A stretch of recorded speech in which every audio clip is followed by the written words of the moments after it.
It has never been one way or the other with China. It has always been all things happening at once. On one side, the Chinese are engaged in successful peace negotiations to remedy the border clash dispute with India. On the other hand, it is denying the export of machinery and engineers to India to delay the inevitable, the shift of many multinationals which are relocating their manufacturing hubs from China to India.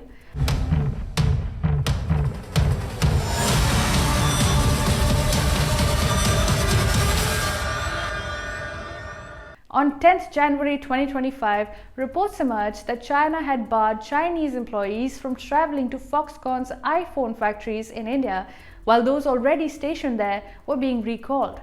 Additionally, shipments of specialized manufacturing equipment for making iPhones bound for India were halted, with Chinese authorities refusing to approve their export. The question is, why? So that China can halt Apple's plans and hinder the development of manufacturing setups in India. What we are witnessing is nothing short of economic warfare, though it may sound extreme. China's strategy revolves around export denial. This isn't a trade dispute at all. It's a deliberate attempt to stifle India's growth by restricting access to critical resources and expertise, and thus worth considering where this may end. The restrictions on Chinese manpower and equipment exports are designed to hinder Apple's plans to manufacture the latest iPhone 17 in India and launch it there in 2025, and this is no coincidence. Disrupting the supply chain is a means to pressure Apple to reconsider its gradual transfer of operations away from China, particularly to India. The chokehold isn't limited to iPhones though. China's restrictions extend to critical minerals and tunnel boring machines, or TBMs. In August 2023, China imposed export restrictions on essential minerals like gallium and germanium, vital for India's rapidly growing renewable energy sector. These restrictions jeopardize India's ability to meet its solar power production targets, a malicious attempt to hold India's renewable energy sector hostage. In addition, China's restrictions on German TBMs, which are essential for India's infrastructure projects like metro construction, has rubbed India the wrong way. India is using these machines to create mountain tunnels to facilitate infrastructure creation in the border areas and even facilitate troop movements along the line of actual control in times of crisis. The border clashes very clearly showed us that the crisis can occur at any moment. So we have to be ready. It was clearly in Beijing's national interest to hamstring India's infrastructure development and military preparedness simultaneously. Therefore, when a German manufacturer of TBMs decided to manufacture TBMs in Chennai, this was a blow that China had not expected, because then its unofficial export ban fell flat. However, that was just one company. There are hundreds more who want to take a similar route, and for this, India needs to be ready. Chinese actions pose a significant national security threat to India and its economy. China wants to dominate the manufacturing landscape, and the export denial is one of its tools to ensure that the decoupling is delayed. But for how long? India has adapted a China plus one strategy, encouraging companies to diversify their production bases.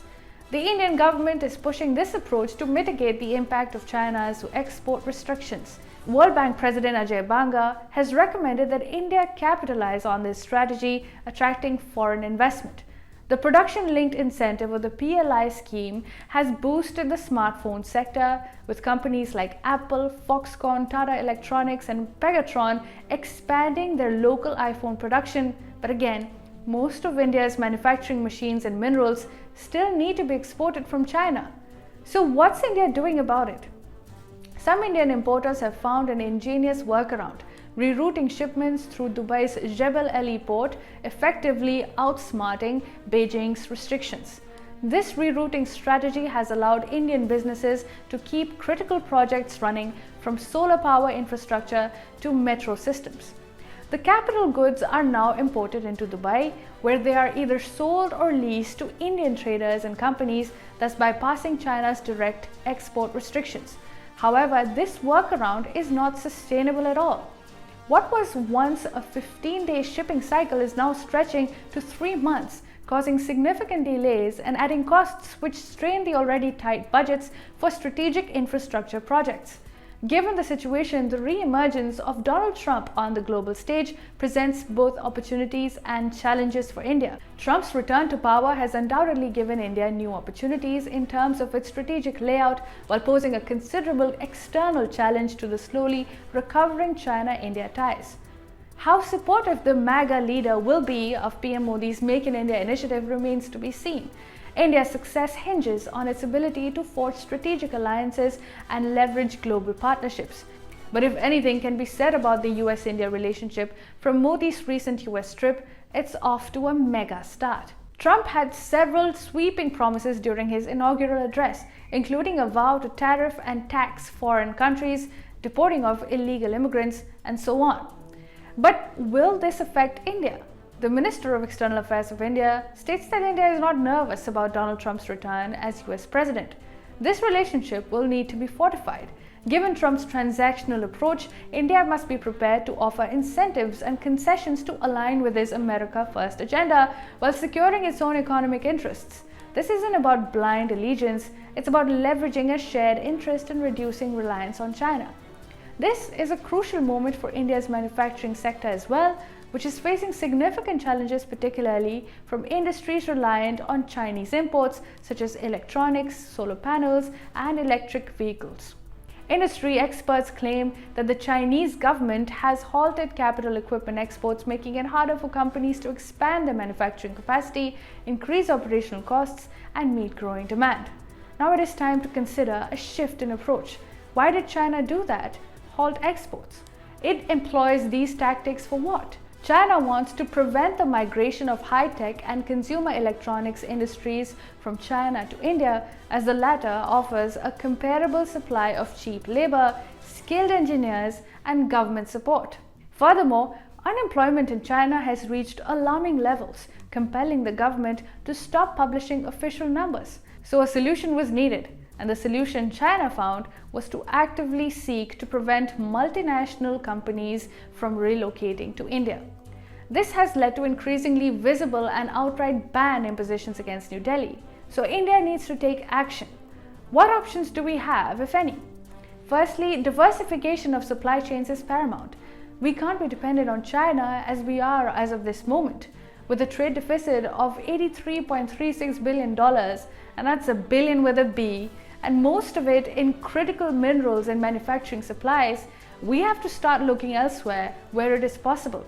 Second, we need to boost our domestic manufacturing facilities. The PLI schemes are a good start, but the world is looking towards us and we do not look ready, especially when our expanding manufacturing sector could be jeopardized with one stroke of a pen in Beijing.